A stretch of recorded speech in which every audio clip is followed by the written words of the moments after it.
Guys, তো এখন শিলাবৃষ্টি প্রচণ্ড হচ্ছে। আমরা এখন আছি তিলাবনি।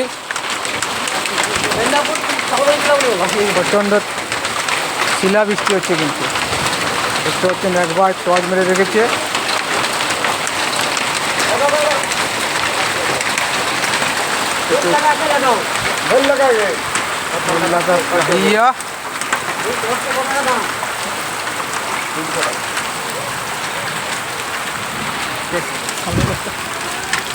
দেখতে পাচ্ছেন সাদা সাদা পড়ে আছে শিলাবৃষ্টি।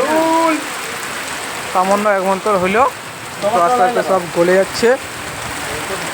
শিলাবৃষ্টি মোটামুটি ভালোই হলো, কিন্তু বৃষ্টি পড়ছে, নাহলে আমি হয়তো নামতাম, হয়তো নেমে দেখাতাম। মোটা কথা হাত থেকে কুড়িয়ে নিয়ে এসে তো চেষ্টা করছি।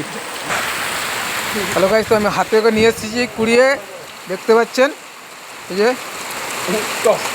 ছোট ছোট হয়েছিল, মোটামুটি এখন আর হয় না, ছেড়ে গেল মোটামুটি শিলাবৃষ্টি এক মন্তর এসেছিলো।